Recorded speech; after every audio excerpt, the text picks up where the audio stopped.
Saludos. En este momento queremos tener otra sección de conversación, Ken y yo, acerca de un tema de interés. Sabemos que Dios ha inspirado a muchos escritores, a muchos compositores incluso, que han compuesto alabanzas muy lindas y bellas, y también nos han proporcionado mucho bienestar en el ámbito espiritual, canciones cristianas. Pero también han existido escritores que Dios ha inspirado basado en conocimiento de las Sagradas Escrituras, y hoy queremos entrar en un tema, Kane y yo, acerca de un libro muy importante que ha traído mucha luz y mucho conocimiento con relación al propósito que tiene la vida.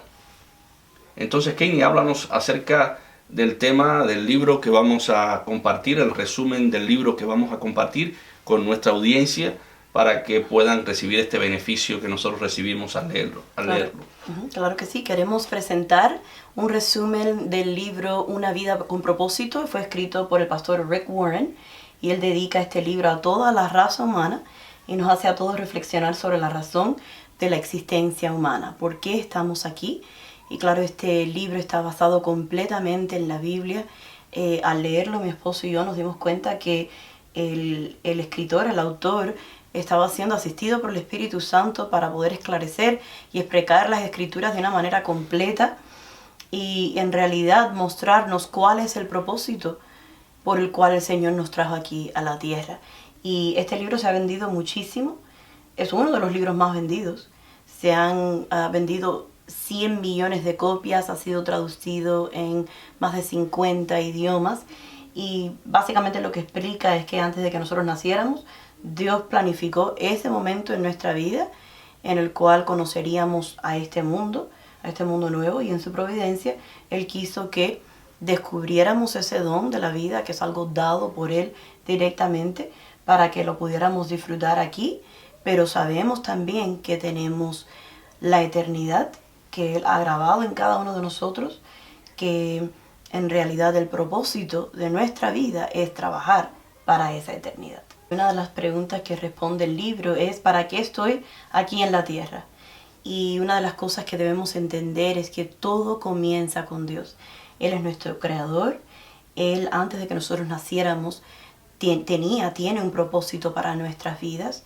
Cuando Él creó el universo, lo hizo pensando en un plan que incluye la salvación tuya, la salvación mía, y lo vemos en la Biblia desde Génesis hasta Apocalipsis. El plan está muy bien diseñado por Dios y hay un propósito divino de existencia, y nosotros tenemos que hallar el lugar que nos corresponde en este propósito. Es decir, que la vida tiene que ver con el propósito de Dios. Para nosotros no hay otro propósito. La vida tiene que ver con ese propósito que Dios ha designado desde un principio para nosotros, y a través de este resumen vamos a estudiar cuál es ese propósito. Quizás usted que está escuchando en algún momento u otro, quizás en la actualidad se ha sentido como un barco a la deriva, un barco quizás sin veleta, sin saber a qué dedicar su tiempo, cuál es su propósito, y hoy aprenderemos cuál es ese propósito para poder alinear nuestros pasos con el propósito de Dios. Y el propósito de Dios, es importante que lo entendamos, excede a todo plan humano. No necesariamente tiene que ver con nuestra realización, con nuestra paz mental, con nuestro bienestar económico. No necesariamente tiene que ver con nuestra felicidad momentánea aquí en la tierra. El propósito tiene que ver netamente con Dios y con su plan. Así que Dios creó el mundo, creó el universo para que toda su creación estuviera conectada con Él. Él es la razón de existir de todas las cosas, de donde parten todas las cosas. Si yo quiero saber para qué fui creado, para qué fui puesto en la tierra, algo que debemos tener presente es que debemos ir a la fuente, debemos ir a Dios. El hombre busca respuestas en estas tres preguntas: ¿quién soy? ¿De dónde vengo? ¿Y hacia dónde voy? La respuesta no está en nosotros mismos. Tenemos que hallarla fuera de nosotros mismos. La hallamos en Dios, únicamente en Dios. Nosotros no vinimos a la vida porque quisimos. Yo no le dije a Dios, tráeme a la vida o déjame conocer el mundo y la vida. No, nosotros llegamos a este mundo porque Dios así lo quiso. Él dispuso traernos a la vida. Estamos aquí porque alguien nos puso y ese alguien es Dios. Es el creador de todas las cosas. Y las preguntas que acaba de mencionar Misael que el hombre se hace son comunes y quizás no tienen suficiente conocimiento, especialmente en la niñez o la adolescencia, para articular esas preguntas, pero internamente siempre están las preguntas. También la pregunta como ¿qué debería hacer con mi vida? Con mis metas, con mis sueños futuros. Las personas buscan orientación, buscan su lugar. Y esto no lo podemos responder por nosotros mismos, tenemos que hallar la respuesta en aquel que nos diseñó conforme a su propósito. Es igual que cuando, por ejemplo, compramos algún electrónico, lo más sabio es tomar el manual para ver qué dice el que creó aquel aparato, cómo funciona, cuál es su propósito. Igual nosotros con nuestra vida no podemos hallar la razón de nuestra existencia fuera de Dios. Hay muchos recursos que dicen mostrarte cuál es el camino, cuál es el propósito, cómo sobresalir, cómo tener éxito, pero no podemos hallar la razón de nuestra existencia fuera de Dios porque fuimos creados por Él. Pero ¿cuál es la diferencia? Porque hay muchos libros que puedes encontrar que hablan acerca del propósito de la vida, pero hay una gran diferencia del propósito de Dios y el propósito del hombre. En este caso, los libros que hemos encontrado, la gran mayoría de los libros que podemos encontrar, hablan acerca del propósito que está basado en los deseos netamente del hombre, que tienen que ver con el entorno del hombre, que tienen que ver con las motivaciones que impulsan al hombre y los beneficios que recibe el hombre. O sea que son libros que están creados egocéntricamente, que se basa en el hombre como tal. Todos estos libros son egocéntricos, libros que son libros de autoayuda, que generalmente ofrecen pasos para hallarle sentido a la vida, pero excluyendo a Dios. Así es. Excluyendo a Dios. Así es, y como somos seres creados por Él, debemos preguntarle a Él o encontrar en Él la respuesta de cuál es nuestro propósito. Buscando en estos libros, como explicó Misael ahora, se escriben muy egocéntricamente porque el enfoque es encontrar la respuesta dentro de uno mismo. Y vemos frases en estos libros que dicen, no solamente en los libros, en videos, en otros recursos que podemos encontrar en línea, busca dentro de ti, si te hace feliz, todo enfocado en el hombre y no enfocado en Dios, que es nuestro creador. O sea, que para nosotros tener éxito en la vida no significa que nosotros centremos nuestra atención en nosotros mismos, sino que centremos la atención en aquel que nos creó, para entonces encontrarle sentido y valor a la vida. El sentido de la vida no lo da el éxito que tengamos en la vida, el sentido de la vida lo da únicamente preguntarnos ¿para qué fuimos creados? ¿Con qué objetivo el creador, el que nos hizo, nos creó? Entonces la respuesta verdadera la podemos encontrar únicamente, exclusivamente en las Sagradas Escrituras. Para descubrir el propósito de un invento, debemos preguntarle a su creador. Lo mismo con Dios. Para descubrir el propósito de nuestra existencia, para qué fuimos creados, debemos preguntarle a nuestro creador. Dios no nos ha dejado en ignorancia. Él nos ha dejado su bendita palabra para conocer cuál es su plan, cuál es su voluntad, cuál es el camino por el que debemos nosotros transitar. Dios no solo le ha dado comienzo a nuestra existencia, Él es la fuente de la existencia, de la vida. Qué hermoso, así mismo es. Y mientras Misael hablaba de esto, pensé en la analogía que si nosotros somos constructores y vamos a construir una casa, primero nos hacen falta los planos del arquitecto que diseñó aquella casa. Y sería un absurdo tratar de construir una casa sin esos planos, sin las medidas. lo más probable es que no seremos exitosos, aquella casa quedará endeble, eventualmente se derrumbará. Y asimismo, debemos desde un principio, o sea, algún joven escuchándonos en este momento, los planos de nuestra vida están en la Biblia. El arquitecto, que es Dios, ya diseñó exactamente cómo nosotros debemos construir y cómo debemos alinear nuestros pasos, cuál debe ser nuestro enfoque, nuestro propósito, y esto se encuentra en la palabra de Dios. Bueno, la Biblia nos enseña realmente que en Cristo es como único podemos hallarle sentido y propósito a la vida. Cristo es el Hijo de Dios, Dios encarnado, el Dios que vino y estuvo entre nosotros y demostró que realmente era Dios, con todos los milagros que hizo, con lo que nos enseñó, con las profecías que Él dio a conocer. Siempre dijo la verdad y lo mataron por la verdad, por decir la verdad. Pero Él resucitó al tercer día de haber estado en la tumba, se le apareció a sus discípulos, dio testimonio de lo mismo que Él había dicho. Tengo poder para dar mi vida, entregar mi vida, y tengo poder para volverla a tomar. Él demostró realmente que Él tenía control sobre la muerte y sobre la vida. Y bueno, la Biblia nos enseña que en Cristo es como único le podemos hallar propósito a la vida. En Colosenses 1:16 dice, porque en Él fueron creadas todas las cosas, las que hay en los cielos y las que hay en la tierra, visibles e invisibles, sean tronos, sean dominios, sean principados, sean potestades. Todo fue creado por medio de Él, fue creado a través de Él y fue creado para Él, para glorificarlo a Él. Amén. Es interesante ver eso en las Sagradas Escrituras, porque cuando analizamos lo que dice Juan en el primer capítulo de Juan, dice que todas las cosas fueron por Él hechas, creadas por Él, y nada de lo que ha sido hecho sin Él fue hecho. Qué hermoso. Tremendo. Usted, mi hermano, no es un accidente, no somos un accidente. Dios nos ideó desde un principio.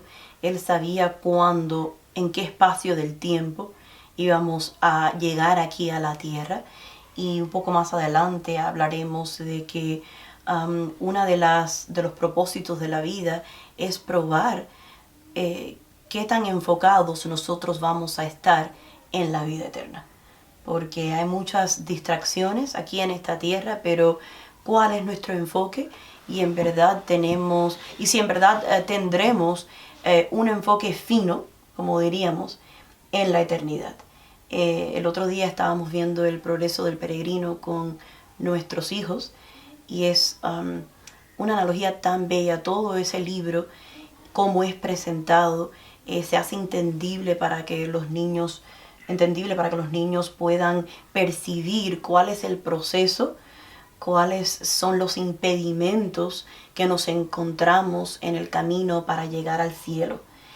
Y también pensé en esta analogía que presenta C.S. Lewis en el libro El progreso del peregrino, porque uno de los propósitos es mantenernos enfocados en la vida eterna.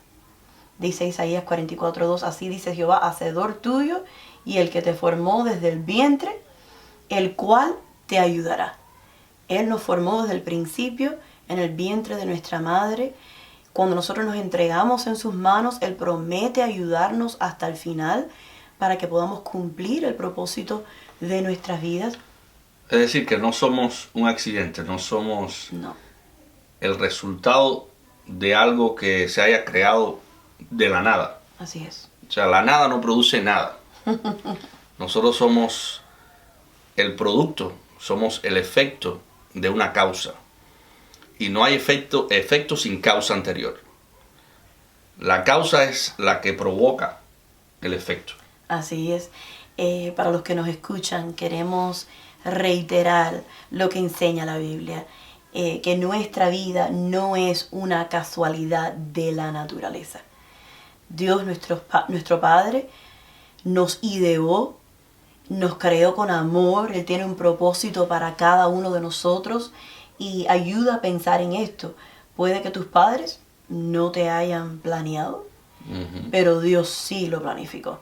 Nadie es un accidente Él ya nos estaba esperando y mucho antes que fuéramos concebidos por nuestros padres, fuimos concebidos ya por la mente de Dios. Él nos conocía por nombre, Él sabía que iba a estar en su propósito, que llegáramos a la tierra en este tiempo, y Dios fue el primero que pensó en ti, no fue mamá, papá, fue Dios el primero que pensó en ti, y no es por el destino. Muchas personas usan esa palabra mucho, que el destino no quiso que, y el destino permitió o que, la suerte o la casualidad. La suerte, la casualidad, no.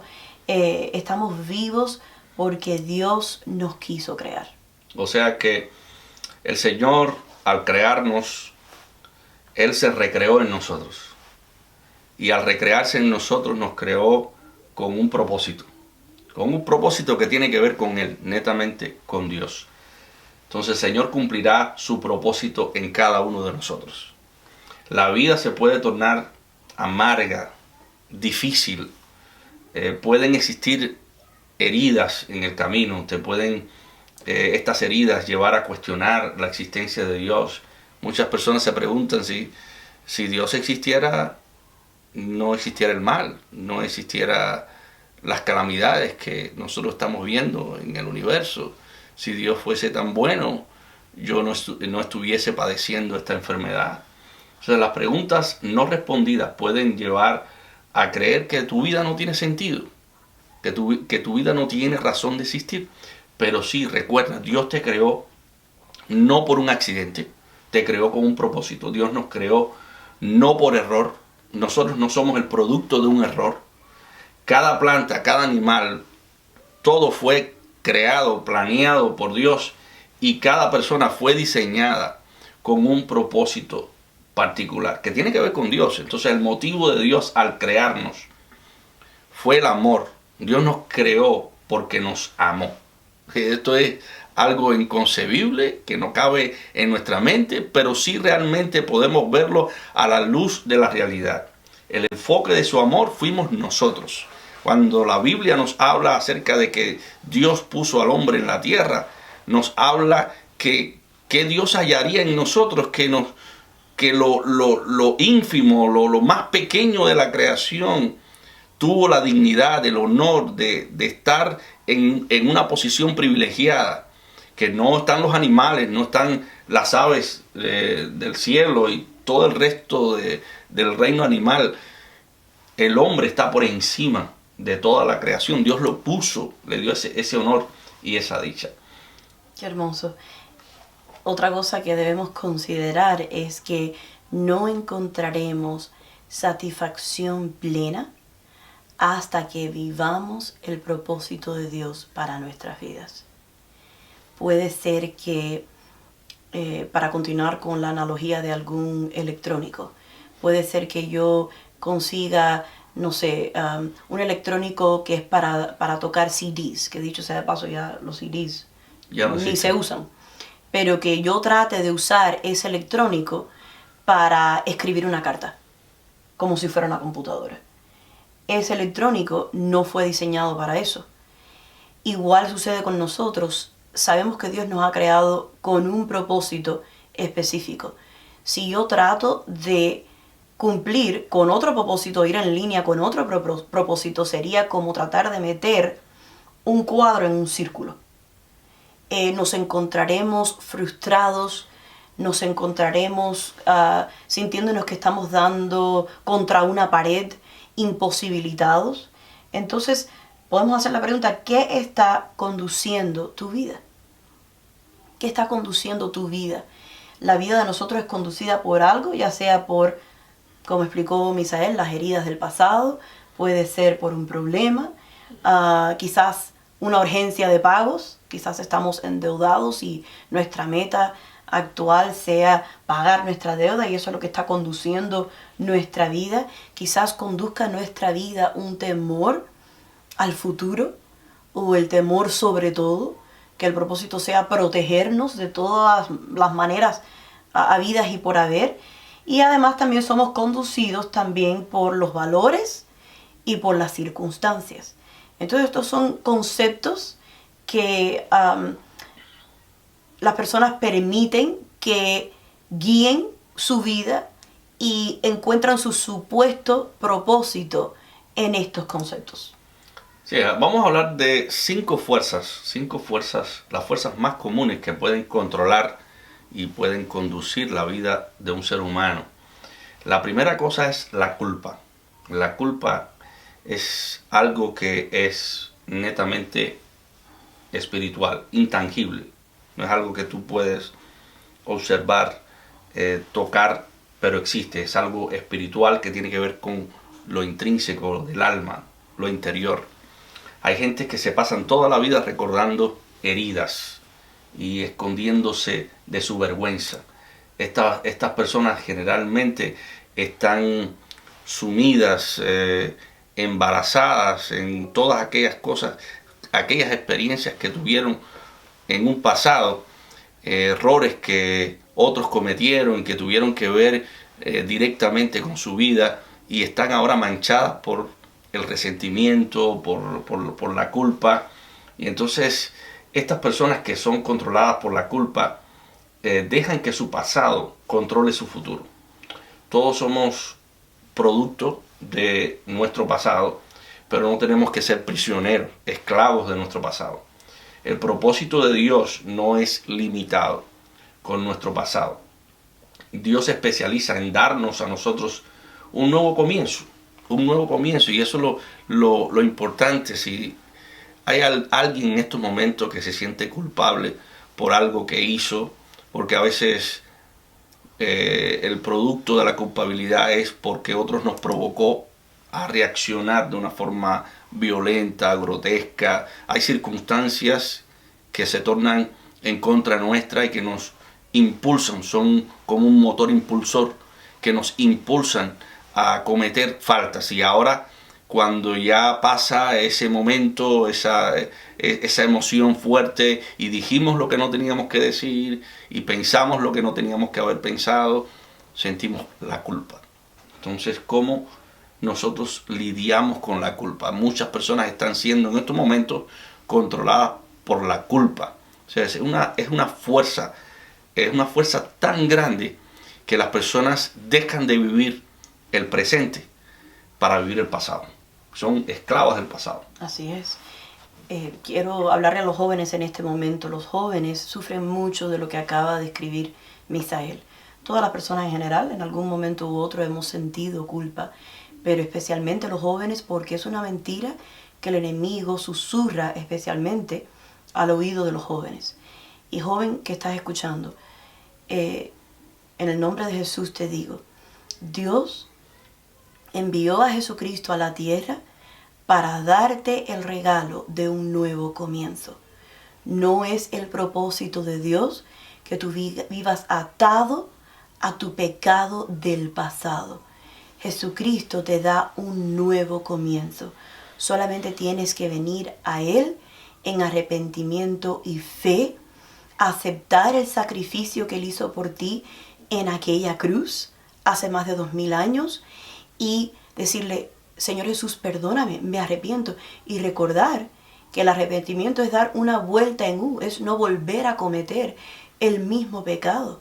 Es mostrar, no solamente a través de nuestras palabras, sino a través de nuestros hechos, que en verdad hemos sido reformados y renovados por la sangre de Jesucristo, y vivir una vida completamente diferente y ya no vivir con esa carga de la culpa. Bueno, ¿qué sucede cuando una persona, en lugar de evacuar su situación, de despojarse de la culpa, empieza a aferrarse también a resentimientos y cosas que están ligadas con su pasado? Esta es otra fuerza que también puede dirigir nuestras vidas. Estamos ahora desenmascarando al enemigo, hablando de las fuerzas que pueden dirigir nuestra vida, que supuestamente pueden dar propósito a nuestras vidas, pero que en realidad son mentiras del enemigo. Y una es esta, el resentimiento y el enojo. Hay personas que se aferran a sus heridas del pasado y nunca pueden despojarse de aquel dolor, de las heridas del pasado. Siguen recordando aquel momento o aquella situación en la cual fueron heridos. Incluso no pueden ser eficientes en lo que están haciendo. Así es. porque están siendo controlados por los resentimientos Así es. y esos resentimientos los llevan a maltratar a personas inocentes que no tuvieron que ver con la situación del pasado. Sí, y repiten, como dice Misael, estos mismos patrones por ese resentimiento, ese enojo que tienen dentro, y pueden hasta tildar a otras personas que no tienen nada que ver con su enojo, con su resentimiento del pasado. Pueden clasificarlas bajo esa misma categoría. Esta es otra persona que me va a herir, ya no voy a prestarle mi confianza a nadie más. Entonces viven controlados por este resentimiento y este enojo. Y este no es el propósito de Dios para nuestras vidas. Entonces, ¿qué consejo pudieses dar a la audiencia?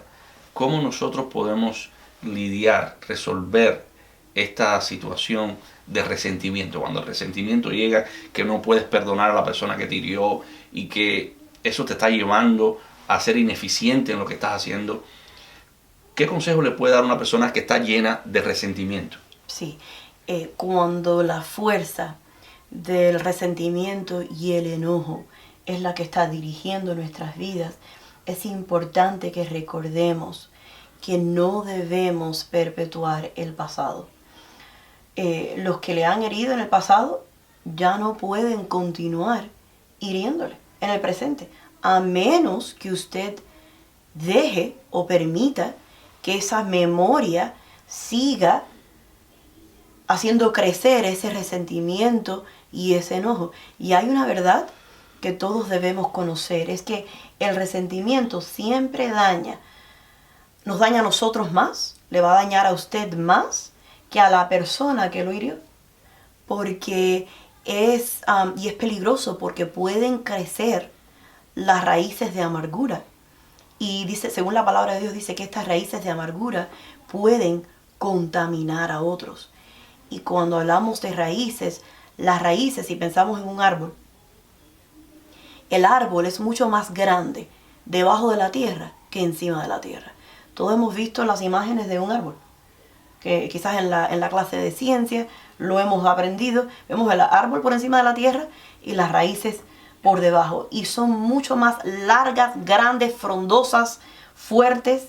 Y el otro día estábamos, Misael y yo, haciendo jardinería en el patio, y nos dimos cuenta que la persona que vivió aquí en esta casa anteriormente había hecho un esfuerzo por pavimentar el patio con ladrillos y demás, y también le había puesto como un portoncito a un área donde había sembrado un árbol de limones. Y cuando de repente nos dimos cuenta que ya ese portón ya no cerraba más, y era porque esa área que había pavimentado con aquellos ladrillos, ya de repente los ladrillos estaban así como en una lomita. Y nosotros dijimos, ¿por qué será que esta puerta no se puede cerrar? Y nosotros tratábamos de cerrar aquella puerta porque ahí está el aire acondicionado y no queríamos tener ese peligro para los niños. Y bueno, queríamos arreglar aquella situación. Empezamos a quitar aquellos ladrillos. Y cuando nos damos cuenta, habían raíces grandes y gordas allí.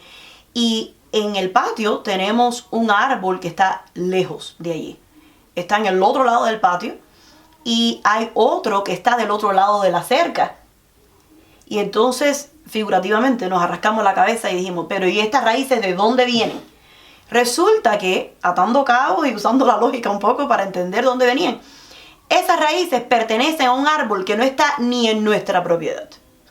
Entonces, podemos usar esta analogía, y es bíblico, para advertirle a los que nos escuchan que dejen el resentimiento y el enojo en el nombre de Jesús. Déjenlo, porque entonces está el peligro de que esas raíces de amargura crezcan en su vida y contaminen otras áreas y a otras personas que no tienen nada que ver con esto, y solamente el Espíritu Santo puede hacer esta obra. Nosotros no podemos decir de la noche a la mañana voy a sacar este resentimiento de mi corazón. No se puede.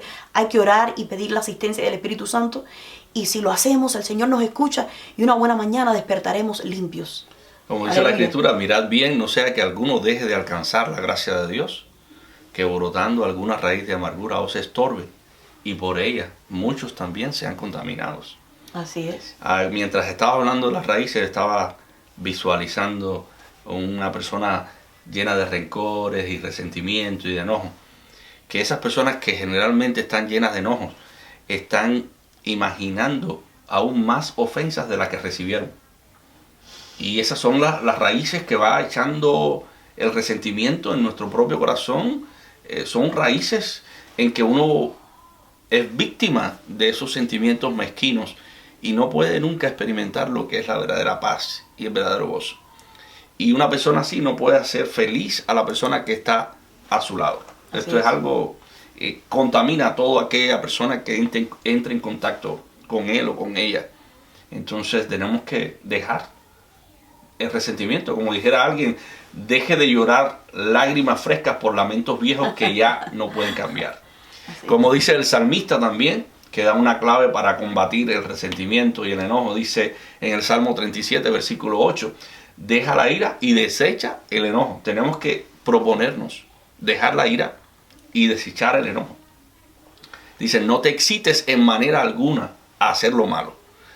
O sea, que lo malo que veas no te motive a practicar la maldad que estás viendo. Deja la ira, desecha el enojo, busca la paz. Entonces, el pasado nuestro ya pasó, ya no existe. Esas personas que nos hirieron en el pasado ya no nos pueden herir en el presente. Entonces, dejemos eso a un lado. Dejemos de recordar ese pasado triste y pongamos en lugar de resentimiento, culpas, pongamos cosas buenas. En ese lugar, cosas buenas, buenos recuerdos. Visualicemos aquellas buenas personas con las cuales hemos compartido en el pasado, que influyeron en nosotros para ser las personas que hoy somos, porque Dios los usó como instrumentos para que nosotros fuésemos cultivadores de los buenos hábitos, de las buenas características que tienen que ver con el carácter cristiano. Entonces, dejemos el pasado atrás, aprendamos a eliminar esas heridas trayendo buenos recuerdos a nuestra mente. Qué lindo. Y a nuestra experiencia. Y hagámoslo por nuestro propio bien. Esto hasta lo han escudriñado los médicos y es verdad que tener este resentimiento y este enojo por dentro nos afecta nuestra salud. Y hay una expresión que se usa comúnmente entre nosotros los latinos que cuidado, no te enojes porque te va a hacer daño, el hígado se te va a afectar. Y eso en realidad tiene su respuesta médica porque en verdad afecta al hígado a largo plazo. Entonces vemos que nos afecta espiritualmente, nos afecta físicamente, entonces por su propio bien. Y que vivimos en un mundo convulso, lleno de problemas y dificultades. Nuestros propios pecados se rozan con los pecados de las otras personas. Así es. Y en cada momento, en cada situación, en el hogar, en la iglesia, fuera de la iglesia, en el contexto del trabajo, pueden existir roces. Pueden existir palabras ofensivas y cosas que pudiesen amargarnos la vida y traernos angustia y amargura. Y tenemos que tener una buena defensa contra esas cosas. Así es. Lo único que debemos hacer con relación a algo negativo que pasó en el pasado es aprender de ese pasado y dejar el pasado en el pasado. Porque este no es el propósito de Dios para nuestras vidas. No, y sobre todo tenemos que tener presente que Dios está forjando en nosotros el carácter de su Hijo. Y cuando Dios permite ciertas circunstancias en nuestra vida, no es para dañarnos. Dios incluso usa lo malo, la maldad humana, para revertirla en algo bueno, en algo positivo en nosotros. Entonces deje de ser gobernado por la fuerza de la culpa, por la fuerza del resentimiento, por la fuerza del enojo. Hay otras fuerzas y dijimos que íbamos a hablar de 5 de ellas, que es la que habla en el libro Una vida con propósito. Entonces, la tercera fuerza que puede conducir nuestra vida, que puede controlar nuestra vida, es el temor. El temor puede haber sido el resultado de una serie de variables. Las personas que son conducidas, que son gobernadas por el temor, lamentablemente a veces pierden grandes oportunidades porque están con mucho miedo y entonces no se arriesgan. Son personas que temen dar un paso, arriesgarse y prefieren mantenerse en un estado quo en un estado cómodo, y son personas que nunca pueden descollar en la vida, nunca pueden tener éxito en la vida porque están llenos de temores para todas las cosas. Pero hay que, una de las cosas que quería resaltar es que cuando tenemos el amor de Dios en nuestros corazones, ese amor echa fuera el temor. Así es. Y es lo importante, que nosotros amemos a Dios, que nos deleitemos en su amor, en su gracia. Dios nos creó para amarnos. Y el saber que Él nos creó para deleitarse en nosotros y amarnos, eso mismo echa fuera el temor. Qué lindo. Pensando en esto, que el amor de Dios echa fuera el temor, si podemos presentar una analogía para que se entendiese aún mejor, es, por ejemplo, todos fuimos niños en algún momento. Y qué protegidos nos sentíamos por nuestros padres. Y nuestros padres en ese tiempo, obviamente, llenos de defectos, con las luchas de la vida y demás, pero nosotros no veíamos nada de eso. Nosotros simplemente veíamos que nuestros padres eran nuestras rocas. Estábamos protegidos por ellos. Si mi papá estaba conmigo cuando yo salía de la tienda y comprábamos una despensa, aunque fuera de noche y estuviera en un parqueo semi vacío, yo no sentía temor ninguno, porque mi papá estaba conmigo. Igual mi mamá. Si ella me caminaba hacia la escuela, que estaba como, no sé, a 4 o 5 cuadras donde vivíamos, allá en Texas, yo me sentía segura. Pero tan pronto el niño se siente desprotegido, que no está el papá ahí o que no está la mamá ahí, enseguida le invade el temor. Entonces ahora vamos a aplicar esto a nuestra vida espiritual. Dios está con nosotros a cada paso del camino. Y solamente porque nuestro ojo físico no le pueda ver, no quiere decir que Él no está ahí. Entonces, de nuevo, lo que estamos haciendo ahora es desenmascarar estas fuerzas que a veces pretenden encontrar el propósito de nuestras vidas, o estas fuerzas que pretenden ser la base de nuestro propósito. No debemos tener temor, porque Dios está con nosotros. Amén. Donde quiera que nosotros vamos. ¿Qué le dijo Jehová a Josué? Mira que te mando que seas valiente, que no temas ni desmayes, porque Jehová tu Dios estará contigo donde quiera que tú vayas. El temor, una de las cosas que hace, me he dado cuenta en mi vida, los momentos que he sentido temor, es que el temor inmoviliza. Sientes que no te puedes mover de aquella esquina, porque si te mueves va a suceder algo espantoso. Ese temor es del enemigo, porque dice la palabra también que Dios no nos ha dado un espíritu de temor, sino de amor y de dominio propio. Amén. Cada vez que usted, mi hermano, sienta temor, y enseguida identifíquelo, que ese es el enemigo, ese no es Dios. Y como explicaba Misael, eso es lo que hace el temor. Te amarra las manos para que tú no intentes otras cosas, para que te aventures. Y aventurarse en el sentido de creer en Dios y decir, Dios mío, si tú lo prometiste, allá voy. Aunque aún no vea esa promesa cumplida, confío en ti, Dios mío. Y a veces la situación del temor tiene que ver con situaciones no resueltas en el pasado, con la culpa, también con el resentimiento, también con el enojo, la ira. El no resolver adecuadamente estas cuestiones del alma puede llevarnos al temor. Bueno, ya Dios no está conmigo porque he cometido tantos errores y cargo con tantos problemas, con tanta culpa, que ya Dios me ha desechado. Y lo único que tenemos que hacer es canalizar correctamente esos sentimientos difíciles que existen, van a existir en todo el resto de nuestra existencia, van a existir. Y tenemos que ver cómo resolver esos asuntos espirituales. Y la palabra de Dios nos instruye cómo hacerlo. Qué lindo. Entonces, otra fuerza, vamos a seguir hablando de las fuerzas. Claro. Otra fuerza que vemos que tiene un poder tremendo sobre la mente, el comportamiento y las acciones humanas es el apego a las cosas materiales. Y ver esas cosas como meta, como una meta esencial en la vida. Adquirir cosas está basado en la idea errónea que mientras más tengamos cosas, más seguros y más felices o más importantes somos.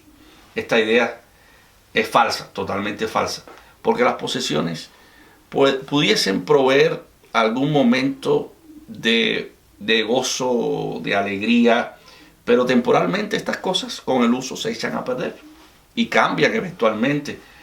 Nos podemos incluso hasta aburrir de estas cosas y cifrar y centrar nuestra atención en otra cosa. Y cuando obtenga esto que quiero, voy a ser feliz. Pero cuando llegue aquello y estoy un tiempo con aquello, me aburre y ya no me siento igual como me sentía al principio y ahora cifro mi esperanza en otra cosa. Bueno, así está el hombre cifrando, centrando su confianza en cosas que no lo pueden hacer feliz. Las cosas materiales pueden satisfacer ciertas necesidades en nuestra vida, pero no pueden satisfacer las necesidades propiamente de nuestra alma.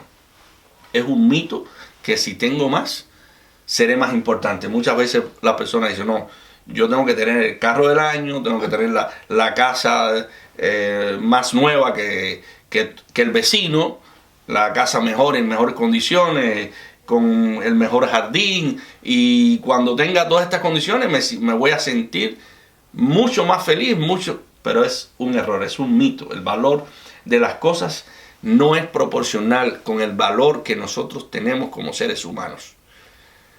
Nosotros valemos más que las cosas. Las cosas no valen más que nosotros. Estas cosas que nos rodean, que por la gracia de Dios hemos alcanzado, son cosas temporales, van a dejar de existir. Y en ellas no podemos centrar nuestra atención, nuestra meta de existencia, porque estas cosas no nos van a llevar a la verdadera felicidad. Amén. Ahora, ¿cuál es la verdadera felicidad? Tú pudieras hablarnos un poco de esto. ¿En qué tiene que ver que el ser humano pueda sentirse feliz, pueda sentirse realizado? Porque la felicidad no está en las cosas. ¿En qué cosa está entonces la felicidad? Claro, bueno, el apóstol Pablo nos dio la respuesta. Porque con relación a su educación, educado a los pies de Gamaliel, con relación a conocimiento, Pablo era una persona que conocía, una persona inteligente y un ejemplo perfecto de una persona que tenía un propósito equivocado al principio. Pero después dice que todo eso lo tenía por estiércol, por basura, por conocer a Cristo.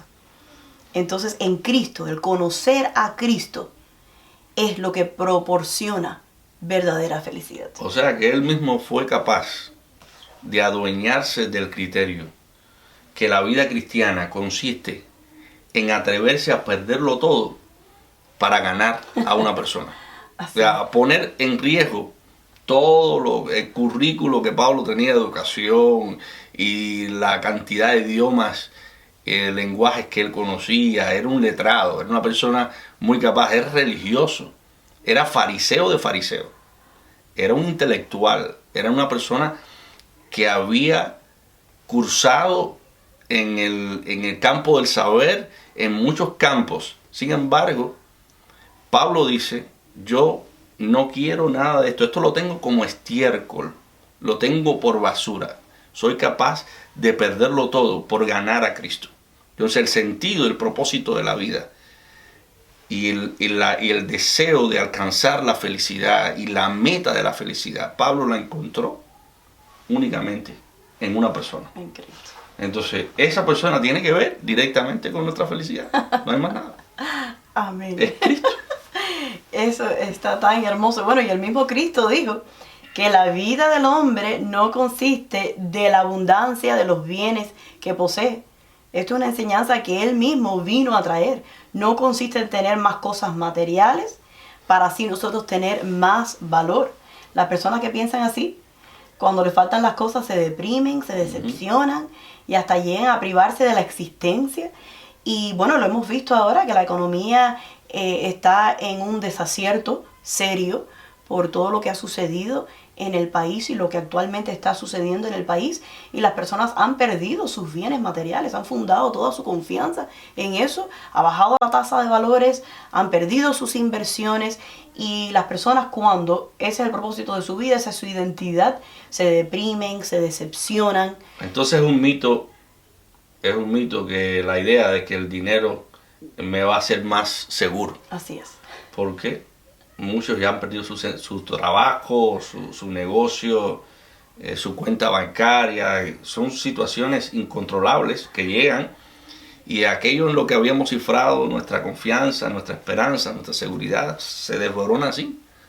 Y uno dice, bueno, ¿y ahora para dónde voy a ir? Si aquello en lo que centré mi atención se desboronó ante mis ojos. Así, las cosas se destruyen con el uso, están expuestas a la polilla, al orín, también son susceptibles a los cambios. No podemos enamorarnos de las cosas materiales y cifrar toda nuestra confianza, esperanza, gozo en aquellas cosas porque son efímeras. O sea, que debemos centrar nuestra atención en aquel que nos da las cosas. Así es. Porque realmente Él es el que nos permite vivir de la manera que estamos viviendo y es el único que puede dar sentido y propósito a nuestra vida, a nuestra existencia, y es el que suple nuestras necesidades. Como decía Pablo, mi Dios pues suplirá todas las cosas que os falta en Cristo Jesús. Él es el que tiene la capacidad de proveer a nuestra necesidad y Cristo lo demostró. Y lo demostró, si Dios cuida de las aves, ¿cómo lo va a cuidar de nosotros? Y cómo no nos va a suplir a nosotros si somos más importantes en cuanto a los valores que las aves y el resto de la creación. Bueno, hay otra necesidad que tiene el ser humano, otra fuerza, mejor dicho, otra fuerza que impulsa y motiva al ser humano, y es la necesidad de sentirse aprobado por otras personas. Esto es una fuerza que domina a las personas. Centran su atención, si agrado a fulano, a mengano o a sutanejo, me va a ir bien, ¿verdad? Entonces esto es una clave para el fracaso, es tratar de complacer a personas que están a nuestro alrededor, ser controlados por las opiniones de otros. Yo pienso que es mi garantía, así piensan muchas personas, es mi garantía de que nos va a ir bien y que vamos a encontrar el éxito. Pero existe el peligro de caer en un bache cuando nosotros estamos centrando nuestra atención en lo que piensa otra persona. No nos debe interesar en lo que piensa otra persona. Debe interesarnos en lo que piensa aquel que nos creó con un propósito determinado. Porque allí es que podemos encontrar el verdadero sentido y valor a nuestra vida. La felicidad no está en el dinero, la felicidad no está en la fama, la felicidad incluso no está en el placer, la felicidad no está en la educación, porque muchas veces si centramos nuestra atención, cuando sea doctor me voy a sentir muy feliz, pero llega el doctorado, llega todo en la vida y quieres más y quieres más, hay una insatisfacción, también hay insatisfacción en las personas que nos rodean. Ahora, Dios nos creó con un propósito y ese propósito tiene que ver con Dios. Nosotros estamos dentro del propósito de Dios. Dios nos creó para amarnos y Él se complace en deleitarse en nosotros. Así que hay al menos 5 beneficios cuando descubres el propósito de tu vida. 5 beneficios que podemos obtener. Cuando tú vives una vida con propósito, le da esto significado a tu vida, le da sentido a tu vida. Puedes simplificar tu vida. Esto le da enfoque a tu vida, le da motivación y sobre todo prepara tu vida para la eternidad. Amén. Porque sabemos que esta vida tiene que ver con lo eterno. Amén. Tiene relación con lo eterno.